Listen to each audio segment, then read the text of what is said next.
Dissection hall. Our ma'am, Theodore ma'am, she was so strict. मैं ऐसे पहुंच गई, बाल खुले, ऐसे एक दो लड़कियां और थी. तो शुरू में Theodore ma'am was in a very bad mood. I, एक लड़की का टक बाल काट, कसम से काट, I am not lying, she really, I was like in the last friend, ऐसे किसी का रबर बैंड है दे दो. इन रीजंस वी डिसाइडेड कि I will be going to Nepal to study. मतलब 4 सेमेस्टर, तो चौथे सेमेस्टर की सीनियर्स ने हमको बुला लिया और लाइन पे लगा दिया और सब. She told me, you, I spotted you, तुम नाइट ड्रेस में खड़ी हो. उसके बाद शी टोल्ड मी, तुम you know, she made me कि अब तुम गाना गाओ. And there were other kinds of ragging which were happening. Obviously married, और तब ट्रस्ट मी, लव मैरिज थी ना? हाँ, हम इंटरनेट पे मिले थे. अच्छा, हाँ. वाओ. तो हम इंटरनेट पे मिले और लकीली वो भी डॉक्टर, हम भी डॉक्टर, और नाम हमने दोनों ने गलत रखा था. I didn't keep my real name, he didn't keep his real name. पता है, everybody puts in hard work, smart work. आजकल टर्म आ गया स्मार्ट वर्क, सब करते हैं. But again this is not the end, है ना. ये हमारे part and parcel of life है, और हम ह्यूमंस हैं. ह्यूमंस को एक एक्स्ट्रा पावर दिया गया है कि अगर ये नहीं भी हो पाया ड्यू टू एनी रीजन, कुछ ना कुछ आप कर ही लोगे. Hello guys, I am doctor Deepak Anand और आज हमारे साथ थे नेहा मैम, जिनसे हम आज बहुत सारी बातें करेंगे, डिस्कशन करेंगे कैसे पढ़ाई करनी है, एफएमजी, पीजी, हर तरह की. और खासकर मैडम भी खुद एक एफएमजी है, तो हम जानेंगे कि उनके कॉलेज डेज के बारे में और बहुत सारी चीज़ों के बारे में डिस्कस करेंगे. तो thank you so much ma'am join करने के लिए. Thank you so much, it's all my pleasure. Thank you so much. So ma'am, आपका मतलब एमबीबीएस डेज कैसे स्टार्ट हुई? एमबीबीएस जर्नी आपकी कब कैसे स्टार्ट हुई? तो जब मैं 11th और 12th में थी, इनफैक्ट बचपन से ही मेरे पेरेंट्स डॉक्टर्स थे. तो मेरा मेन रीज़न डॉक्टर बनने का ये था कि मैं अपनी मदर को देखती थी, तो वो बहुत अच्छे से तैयार होके साड़ी वाड़ी पहन के जाती थी हॉस्पिटल.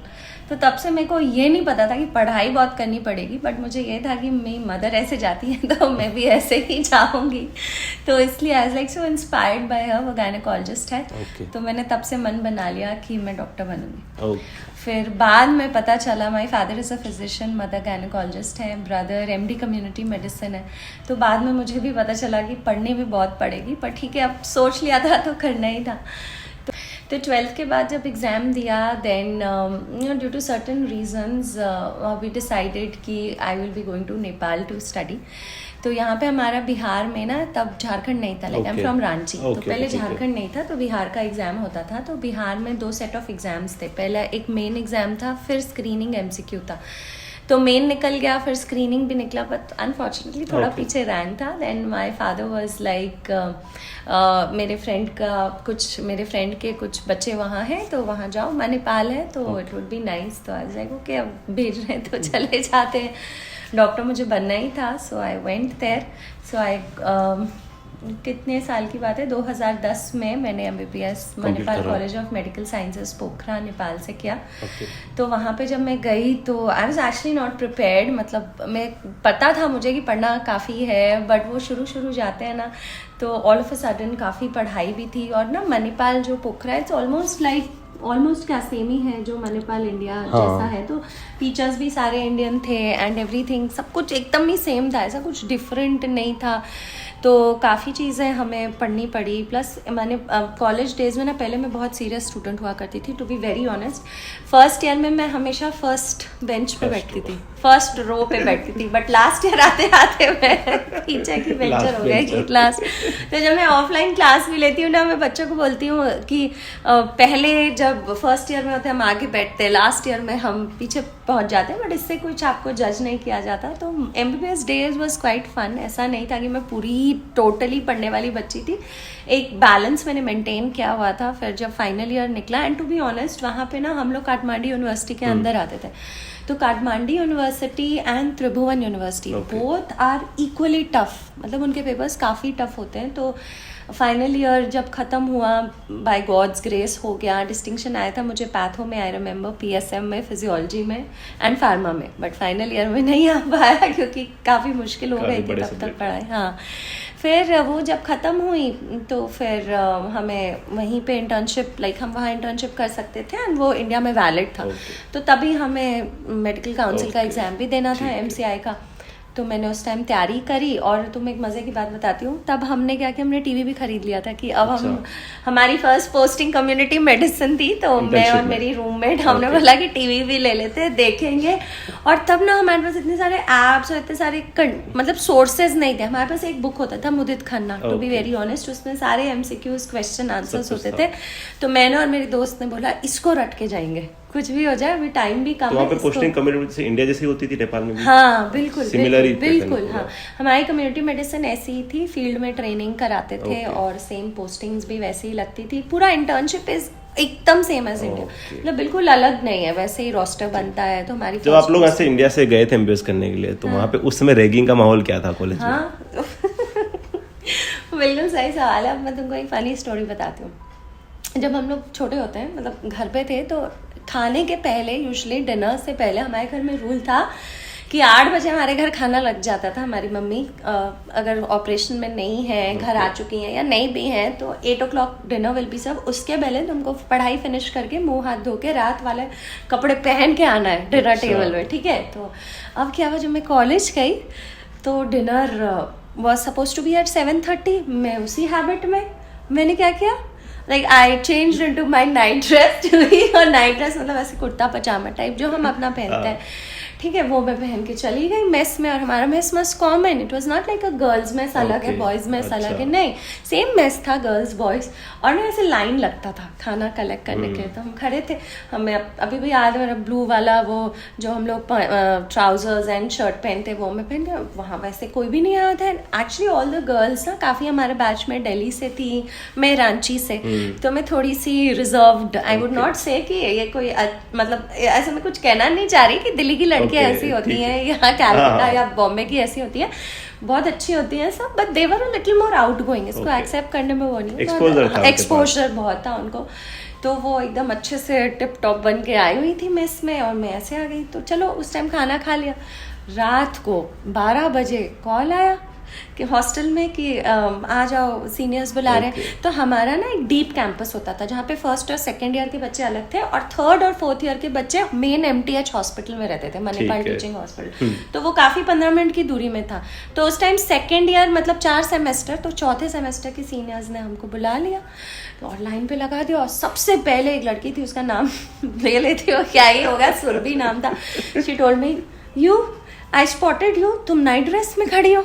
उसके बाद शी टोल्ड मी, तुम you know, she made me कि अब तुम गाना गाओ। And there were other kinds of ragging which were happening. Obviously it's not correct to say here, but हुआ था रैगिंग। एंड देर मतलब मुझे तो बहुत डांट लगाई कि ऐसे नहीं आना है, कुछ रूल्स हैं, ये फॉलो कर। ऐसे नहीं कि मैं तैयार व्यार होके गई थी, मुझसे तो बहुत ज्यादा बच्चे तैयार थे मैं तो एक मतलब सीधी सादी बच्ची ऐसे चली गई। उस पर मैं डांट खाई। फिर उन्होंने मुझे हफ्ते भर पकड़ लिया, मैडम मैडम बोलोगी, ठीक है। और उस टाइम ना मेरे बाल इतने लंबे होते थे, चोटी बनाओगे, हमारे सारे गर्ल्स को बोला गया चोटी बनाओगे और कोई जीन्स नहीं पहनेगा। And so it did happen. मुझे सच में इस चीज का समझ ही नहीं आता कि क्या बेसिक है भाई कि जीन्स नहीं पहनना, कपड़े पहनने से क्या होता है। और तब मैंने जैसे बताया ना, काफी लड़कियां तब, अब ये कौन से साल की बात है, तुम समझ लो 2010। आज भी होता है ये, मतलब अभी भी किसी कॉलेज में चले जाओ ना, आपको फर्स्ट ईयर पे अलग से दिख जाएगी। हाँ, मेरे 15-20 के झुंड होंगे, वो पूरे फॉर्मल में दिखेंगे आपको, और तो बिल्कुल न्यू करके चलेंगे। लड़कों को भी बोला था कि ऐसे तुम शर्ट बाहर नहीं निकला होना चाहिए, प्रॉपर्ली टक इन होना चाहिए। और एक बार तो बोला कि सेम कलर के शर्ट और पैंट पहन के आएंगे सारे boys. It was like actually बहुत वियर्ड। फिर वही लोग बाद में आपके दोस्त भी बन जाते हैं। फिर हम लोग भी थोड़ा टशन में ले लिए थे रैगिंग, जब हम 4th ईयर में आए थे। हम नहीं लिए प्लीज, हम हमेशा पीछे बैठते थे कि साथ में होते थे, साथ में। अब बैचमेट को भी छोड़ नहीं सकते, वरना वो बोलेंगे उसको तो देखो। तो मतलब ये सब होता है, but on a lively note. फिर कैसे बनती थी उस सीनियर से? फिर अच्छी बनी, बट समझ गया बस ठीक है, मतलब बनी ठीक है, मतलब बस टाइम निकल गया वो वाला। But then it was fun. फिर हम लोग 2 साल काफी। उस समय तो ऐसे कॉलेज में ऐप वगैरह तो कुछ थे नहीं उस टाइम पे, कोई कोचिंग वगैरह भी उतना कुछ भी नहीं था। कैसे पढ़ाई होती थी उस टाइम पे? उस टाइम कैसे पढ़ाई होती थी पता है? जैसे हम लोग कैसे पढ़ते थे, we went by the standard, नहीं था, गूगल भी कुछ नहीं था, कुछ भी नहीं था। एक हमें फोन मिला मुश्किल से, एक हमारा तब ना इंटरनेशनल कॉल भी बैठता था। अच्छा, क्योंकि आजकल तो बहुत सस्ता है, उस टाइम तो फ़ोन में भी लाइनें लगा के खड़े रहो, फिर मोबाइल फ़ोन मिला। तो पढ़ाई में I would not joke, we use to go for standard text book. हाँ, तो हमारे टाइम में क्योंकि इतने ऐप्स नहीं थे, इतनी किताबें नहीं थी, तो we were very happy in the sense कि we went by standard text book. तो शुरू में मैंने एनाटॉमी ज़रूर करी, क्या बोलते थे उसको, ग्रेज एनाटॉमी, बट अंत में एग्जाम टाइम में पहुंची बीडी चौरसिया पे ही, वो बात अलग है। बट मैंने पढ़ाई तो शुरू करी थी एंड यू वोंट बिलीव। अच्छा, एक और incident, dissection hall, our ma'am Theodore ma'am, she was so strict. सभी मेरे बाल खुले, अगर गलती से भी मैं डिसेक्शन हॉल ओपन हेयर में पहुंच गया, तब शौक होता है ना, फर्स्ट ईयर कॉलेज, थोड़ा स्टाइल हम भी मार लें, सीधी सीधी जगह से मैं भी गई थी। Then I saw, I would not lie, I was influenced, ठीक है, मुझे भी लगा थोड़ा स्टाइल मारते हैं, बाहर आए हैं, थोड़ा ऐसे रहते हैं। तो मैं ऐसे पहुंच गई, बाल खुले, ऐसे एक दो लड़कियां और थी, तो मेरा डिसेक्शन टेबल था पीछे। शुरू में Theodore ma'am was in a very bad mood, I एक लड़की का टक बाल काट, कसम से काट, I am not lying, she really, I was like in the last friend, ऐसे किसी का रबर बैंड है, रबर बैंड है, रबर बैंड है, दे दो किसी तरह। तब मेरे बाल एक्चुअली काफी लंबे थे, जूड़ा बनाया मैंने, शी लिटरली कट। वो बहुत स्ट्रिक्ट मैम थी, वाइवा में बैंड बजाती थी। तो हम लोग, पर हाँ, आपने पूछा था बुक्स, तो बुक्स हम स्टैंडर्ड पढ़ते थे, कुछ ना कुछ तो पढ़ते ही थे, और मैं बहुत पढ़ाकू थी उस टाइम, तो मैं नोट्स वोट्स बनाती थी। हमारे रूम में एक रीडिंग रूम होता था, एक लाइब्रेरी होता था। रीडिंग रूम होता था, वो पढ़ने के लिए नहीं होता था, बट वो ज़्यादातर टाइम पास के लिए होता था। तो मैं रीडिंग नहीं जाती थी, I used to go to library, वहाँ पढ़ती थी। और काफ़ी बुक्स हमने पढ़े हैं। वो अलग बात है कि जैसे आप सर्जरी में भी या पैथो की भी बात कर ले, रॉबिन्स ना करके लास्ट में मैंने भी आई जाते देसी, हाँ, बेसिक बुक्स पे जो हम लोग फॉलो करते थे आ ही जाते थे। फिर मणिपाल का एक सर्जरी का बुक था, अंत में मैंने उसी से पढ़ाई करके एग्जाम निकाला है। ठीक है, बट कहीं ना कहीं life was a bit, I would say more on a convenient side, easier side, कम से ऑप्शन आपके पास, तो इतना आदमी घूमता नहीं है। और जितना मेरे पास रिसोर्स था ना, हम उसी को यूज करते थे। आज भी मैं यही बोलूंगी, अगर मेरे पास बहुत सारे रिसोर्सेज है भी, जैसे हम लोग कम्युनिटी मेडिसिन में पढ़ाते भी है, नेशनल हेल्थ प्रोग्राम्स में, कि जो है उसी में उसको मोस्ट इफेक्टिवली यूज करो। तो अगर मेरे पास एक जो भी ऐप है उसी को मैं इफेक्टिवली यूज कर लूँ, तो ऐसे सही बात है। तो ऐसे ही निकल गया 4-4.5 साल। फिर वहाँ से जब आए तो उस समय से चलता कॉलेज में क्या एफएमजी करना है, क्योंकि आज कितना प्रेशर होता है ना कि एफएमजी करना है, एफएमजी करना है। उस टाइम में वही बता रही हूँ आपको कि हमारे time, to be very honest, फिर से वही बात है, उतना प्रेशर नहीं था, बट कहीं ना कहीं था जरूर कि यार, और आपके parents you know they are always कि उनको एक मतलब एक होता है कि मेरा बच्चा निकाल ले, मेरा बच्चा पहली बार में निकाल ले, और उनको, और जो उनको खुशी हो। मैं तुमको एक सही बात बताती हूँ, हमारे टाइम जैसे मैंने बोला, phones, mobile was very expensive that time. तो हमारे ना, जैसे इधर गर्ल्स हॉस्टल था, बॉयज़ हॉस्टल था, बीच में एक शॉप था जिसमें इंटरनेट वाली कंप्यूटर्स लगी होती थी, वहाँ जाके आप इंटरनेट करो, वहीं पे फ़ोन बूथ भी था। तो हमें याद है, हमारा रिजल्ट आया तो I went to that phone booth, और मैंने मेरे पापा को फ़ोन लगाया। मतलब वो जो उनका खुशी था ना, जो मुझे नेपाल में उस टाइम पे, हाँ, मैं नेपाल में ही दिया उतना, उनका मैंने बोला फर्स्ट 6 months में मैंने दिया, और उस टाइम रिजल्ट आ गया, तो बाकी 6 महीना इंटर्नशिप बचा हुआ था मेरा। तो मतलब वो जो उनकी खुशी थी ना, शायद जब मेरी शादी हुई उससे भी ज्यादा थी। मतलब उनके जो उसमें एक, and it was the my first attempt, तो वो ऐसे चिल्लाए फोन में कि मेरी बेटी पास हो गई, मेरी बेटी पास हो गई। एक्चुअली इतने खुश थे, तो आई डोंट थिंक कि वो बस एक वो होता है कि उनके चेहरे पर वो खुशी आ जाए, that means a lot for all of us. तो हो गया, निकल गया एग्जाम भी। और जैसे मैंने बोला ना, I was sticking to one source उस टाइम में, और मेरी दोस्त साथ पढ़ते थे। हम रात को पढ़ते, हम सुबह पढ़ने वाले लोगों में से नहीं है, रात को जागते थे। और उस टाइम हमारे टाइम इंडियन आइडल वगैरह भी शुरू हुए थे, तो वो सब भी हमें देखना होता था। अब मैं नहीं बोलूंगी कि प्लीज आप नेटफ्लिक्स पे सीरीज देखो और फिर आप ये करो, बट हमने कहीं एक, हाँ, थोड़ा सा जरूर देखो, बैलेंस बनाया हुआ था, वो देखते थे। फिर रात में पढ़ते थे, फिर सुबह उठ के पोस्टिंग भागते थे। शुरू के 3 महीने PSM था, उसके 3 महीने बाद भी कुछ ईजी था, नॉट वेरी मेडिसिन या सर्जरी नहीं था, कुछ और ही था। टाइम मिल गया था पढ़ने के लिए, तो टाइम मिल गया था, और एक को पकड़ा, और एक दूसरे की दोस्त ऐसी बनाई मैंने जो आज तक मेरे साथ है। तो काफी जरूरी होता है, काफी जरूरी होता है। हम लोग जो हमारे कैमरा के पीछे मैंने, वो हम लोग फर्स्ट ईयर से साथ में हैं, आज तक कहीं से ही। जब आए FMG हो गया, सब कुछ हो गया, उसके बाद फिर PG की प्रिपरेशन वगैरह कैसे स्टार्ट हुई, क्या चीजें हुई? PG का प्रिपरेशन में तब ना ऐसा हुआ कि मैं अपने हस्बैंड से मिल चुकी थी, तो हमारी शादी होने वाली थी, जो कि बहुत अच्छी बात है। तो कहीं ना कहीं मेरे दिमाग में, because I am a girl क्या बॉय, मतलब उस टाइम ऐसा था कि अब I got a nice boy, मतलब we knew each other for quite some time, तो था कि चलो लेट्स गेट मैरिड। और तब ट्रस्ट मी, लव मैरिज थी ना? हाँ, हम इंटरनेट पे मिले थे। अच्छा, हाँ। वाओ। तो हम इंटरनेट पे मिले और लकीली वो भी डॉक्टर, हम भी डॉक्टर, और नाम हमने दोनों ने गलत रखा था। I didn't keep my real name, he didn't keep his real name.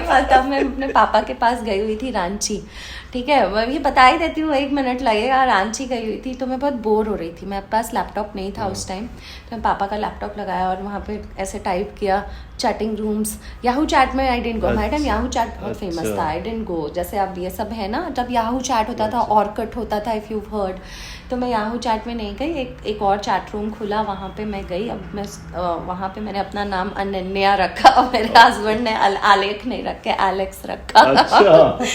फिर हम बातें करने लगे, फिर बाई चांस वो भी डॉक्टर निकला। तब वो मेरे से पूछ रहे कि should I call you at night, रात को मैं आपको फ़ोन करूँ? मेरे भी पता नहीं मुझे क्या, मतलब कर लो। ये आप प्लीज़ मत करना, मैंने नंबर भी दे दिया। मैं इसको वैसा 10 बजे फ़ोन करना, मैं ना पीछे पापा का गाड़ी आ चुका था, पुट्टा वो होता है ना, पापा आगे बंद करो लैपटॉप, बंद कर दिया। और ही कॉल भी एट 8 o'clock, 11 बजे फ़ोन, 10 बजे फ़ोन नहीं किया, 8 बजे किया, मतलब हम बात नहीं करेंगे। फिर हम फ़ोन रख दिया, उसको लगा मेरे में बहुत एटीट्यूड है, तो कुछ दिन ऐसे ही चला। एक दिन बाई चांस वो नंबर भी डिलीट कर दिया मेरा। फिर 2011 का वर्ल्ड कप था, जिसमें इंडिया भी थी, तो वो उधर कॉलेज में बैठे हुए थे, मेरठ में, बोर हो रहा होगा, देख रहा था, ऐसे फ़ोन स्क्रॉल किया, देखा अरे इसका नंबर अभी भी है।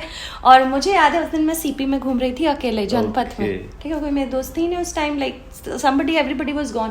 He called me and I picked up the phone. मैं भी खाली बैठी थी, बोला टाइम पास कर लेते हैं। इन्होंने फ़ोन किया, मैंने फ़ोन, बात की, और पूरा वर्ल्ड कप हम बात करते रहे। वाह उस दिन, ठीक है, it was like so nice। और फिर सेड कि ये लड़की को क्या हो गया, इतनी जल्दी बदल गई है। फिर हमारी बातें होने लगी, फिर ही केम टू मीट मी, फिर हम मिले, फिर वी लाइक ईच अदर, चलो शादी का मुहूर्त निकल गया। तो आलेख हैड गॉट इनटू पैथोलॉजी तब तक नॉर्थ दिल्ली हिंदूराव हॉस्पिटल में।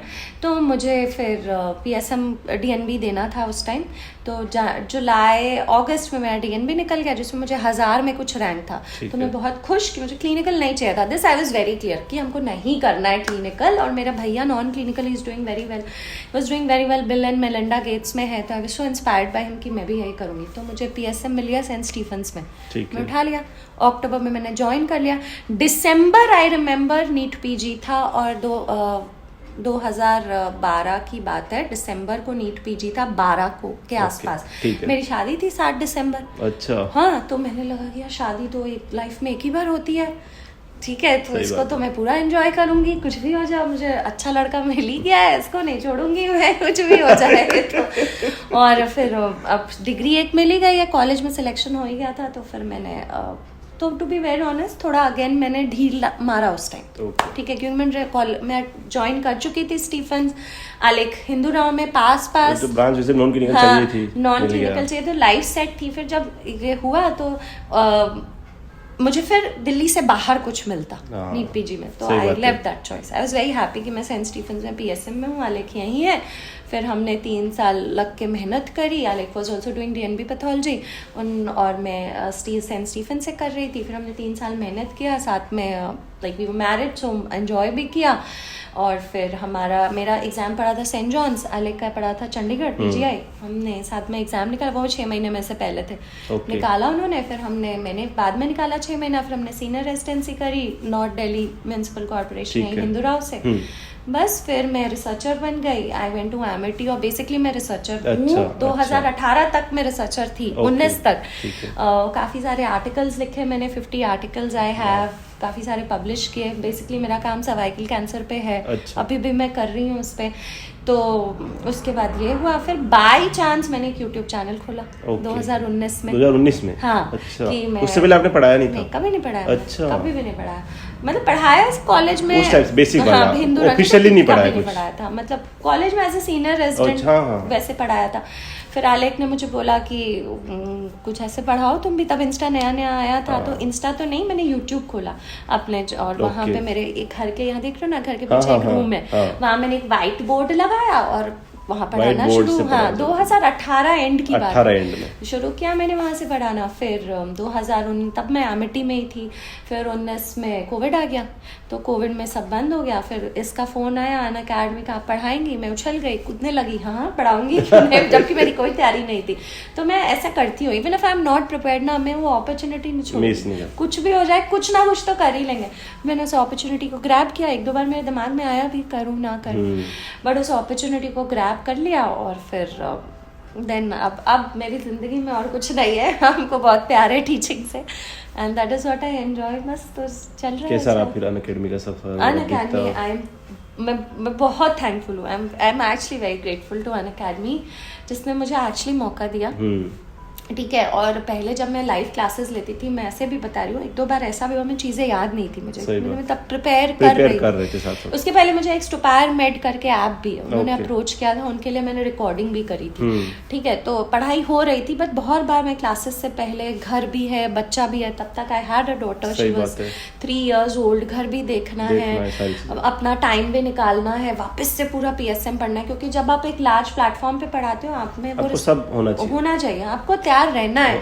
तो बच्चे तो कुछ भी पूछ सकते हैं, कुछ भी पूछ सकते हो। तो बहुत बार ऐसा हुआ कि हम जब पढ़ाते थे ना, हम साथ में पार्क रखते थे, ठीक है, और हमको बिल्कुल इसमें I don't hesitate in saying कि अगर हमको नहीं आता है, हम उसको एक क्वेश्चन दे देते हैं, तो मुझसे 2 मिनट रुक जाओ, ये क्वेश्चन बनाओ तुम सब। तब तक मैं आई मेड श्योर कि उसमें मेरे को कोई हिचकिचाहट नहीं कि आई डोंट रिमेम्बर, मैं बुक खोलती थी, देखती थी ना, सब कुछ याद नहीं कर सकता ना इंसान, फिर बताती थी। तो Unacademy give me that platform which I needed, और मैं उनकी ग्रेटफुल हूँ, बच्चों की बहुत ग्रेटफुल हूँ कि उन्होंने एट द एंड तो बच्चों का ही सपोर्ट है जो उनका, अगर वो नहीं मौका देंगे, वो नहीं आएंगे तो कैसे? सही बात है, वो तो है। बस फिर अभी एक डाला था हमने कोई थी पोस्ट है इंस्टा पे, तो उस पे एक बंदे ने आपने आई थिंक मेरे पोस्ट पे किसी पे कमेंट करा था, तो उसके नीचे एक बंदे ने आपके कमेंट में रिप्लाई करा कि wow ma'am has replied, I think dental student कोई था वो, उनको भी इतना वो लोगों ने कर रखा है आपसे कनेक्टेड। MPH वाले हैं, MPH वाले था, आई थिंक MPH वाला था, मैं MPH के बच्चों को भी पढ़ाया है, तभी नर्सिंग वाले बहुत सारे बच्चे हैं। तो फिर अन अकेडमी मौका दिया, फिर वहाँ से आई थिंक प्रेप लेटर में जब टर्न आउट हुआ, आई थिंक वो सबसे बड़ा ये गेम चेंजर, मतलब वो भी इट वाज गॉड्स, मतलब मैं I am very grateful to god, हम भगवान को बहुत मानते हैं इसमें, मतलब उन्होंने मुझे ऐसी ऐसी चीज़ों से बाहर निकाला है, मतलब आई फील हिज प्रेजेंस, हमको पता है भगवान है। सही बात है। तो ना मतलब वो बाय चांस आ गया, और प्रेप लैडर जब आया, I was carrying my second baby, okay, तो वो भी एक उसका काम था, यू नो, कि बच्चा है एंड आपको अपना ध्यान भी रखना, और वो एकदम लास्ट का ट्राइमेस्टर था, 3rd ट्राइमेस्टर था, और हमको जाके रिकॉर्डिंग करना था। तो हम घर से यूजुअली बहुत डिस्टर्बेंस होता है, वो मेन वीडियोस हैं, तो हम हमेशा कोशिश करते हैं काम अच्छा होना चाहिए। तो उस टाइम भी my baby help me a lot, उसने मुझे 3rd ट्राइमेस्टर में, तुम समझ लो मेरा नेक आया है अप्रैल में, I started recording in January mid, इसी टाइम बस जाते थे हम गौतम नगर, चल भी नहीं पाते हैं बट हमको करना था, हमको पता था, और घर वाले, my husband, my mother in law, everybody is very supportive, जब भी क्लास भी लेना होता है वो आ जाते हैं। तब से बस बाय गॉड्स ग्रेस हो गया, and prep ladder and Unacademy, फिर ऑफलाइन का मौका मिला मुझे, तो फिर अब तो ऑफलाइन में बहुत मजा आता है, बहुत मजा आता है इसमें पढ़ाने में, कोई सामने बच्चे दिख रहे हो तो अलग ही बात होती है, अलग ही मजा आता है। और PSM तुम आपने तो पढ़ी है, PSM तो एक ऐसा सब्जेक्ट है जिसमें हमको, सही बात है, तो मतलब आपको एक्स्ट्रा एफर्ट लगाना है, बच्चों के लगाना है, बच्चों सब ज्यादातर बच्चे बोर ही होते हैं, सब्जेक्ट ही एक्चुअली ऐसा है, पर इंपॉर्टेंस सब ज्यादा है, पास ही वही करवाता है। आज FMG तो PSM OBG ही पास करवाते हैं, 2 सब्जेक्ट 30 में से तो मतलब हमको 25 सही करने हैं, और आ ही जा, और सिंपल होते हैं, सिंपल कर सकते हो आप। बाकी 5 में लोग लड़ते हैं कि ये पीडिया का क्वेश्चन है, ये OBG का क्वेश्चन है, बट हम तो गिनते हैं 30 में से 30। इस बार तो और ज्यादा थे कंपेयर टू पिछली बार, तो 35-40 तक भी गए क्वेश्चन, हाँ 40 क्वेश्चन गए, नीट पास भी वही करवाते हैं। अगर 200 है तो आप मान लो 20 तो है आराम से, और वो इजी होते हैं। बाकी सब्जेक्ट ना बहुत एफर्ट करने पड़ते हैं सोल्व करने के, PSM ऐसा है कि आपको आता है तो आ जाएगा, तो कर लोगे। सही बात, तो बस ऐसे ही बाय मतलब साथ रहा लोगों का, और होती गई चलते गए, अब आगे देखते हैं। ज़्यादातर चीज़ हमने कवर अप कर ही लिए, सब कुछ हमने डिस्कस कर लिया। लास्ट में जो स्टूडेंट्स हैं जो पढ़ रहे हैं, खासकर वो लोग भी जिन लोगों का नीट UG में नहीं हुआ है, तो वो सोचते हैं कि चलो बाद में कुछ नहीं कर पाए, हम अब कुछ नहीं कर सकते हैं। ऐसा भी होता है ना कि जब नीट UG में नहीं हुआ तो अब तो कुछ नहीं कर पाएंगे, बट ऐसा नहीं है ना कि जो लोग नहीं है वो भी बहुत कुछ कर रहे हैं, और बहुत ज़्यादा अच्छे लेवल पे भी चीज़ें कर रहे हैं, तो उनको क्या बोलना चाहते हो आप? हम देखो, हम एक ही चीज़ बोलेंगे, बहुत बार हम लोग कुछ पाने की बहुत कोशिश करते हैं, हाँ। उसको पूरे शिद्दत से हम करते भी हैं, वो है ना, ओम शांति ओम हाँ, का डायलॉग करता है। Everybody puts in hard work, smart work, आजकल टर्म आ गया स्मार्ट वर्क, सब करते हैं, but again this is not the end, है ना, ये हमारे part and parcel of life है, और हम ह्यूमंस हैं, ह्यूमंस को एक एक्स्ट्रा पावर दिया गया है कि अगर ये नहीं भी हो पाया ड्यू टू एनी रीजन, कुछ ना कुछ आप कर ही लोगे। ऐसा कभी नहीं होता कि हम कुछ नहीं कर सकते, हम कुछ ना कुछ कर ही सकते हैं। और बहुत सारे लोगों को कुछ टाइम बाद भी रियलाइज होता है कि यार ये चीज़ भी मैं कर सकता हूँ, इसमें भी मेरी कैपेसिटी या कैपेबिलिटी है। तो जब हमारा कोई एग्ज़ाम नहीं निकलता, मेरा बहुत मन था कि मैं कुछ है जो मैं करना चाहती थी, वो मैं शायद अभी तक नहीं कर पाई हूँ, ठीक है, but I am not giving up on that. मैं उसको अभी भी किसी ना किसी तरह कोशिश करूँगी, बट वो नहीं हुआ तो मैंने एक और रास्ता बनाया अपने लिए कि हो सकता है मेरा स्ट्रेंथ ये है, मेरा स्ट्रेंथ, हमको अपना स्ट्रेंथ पहचानने का ज़रूरत है। और जिस टाइम हमको मेरा स्ट्रेंथ पता चल गया ना, मेरा स्ट्रेंथ है कि हमको जुड़ना है लोगों से, हमको कनेक्ट करना है, अगर मैं वो कर पाई तो मेरे लिए टीचिंग वर्कड, यू नो।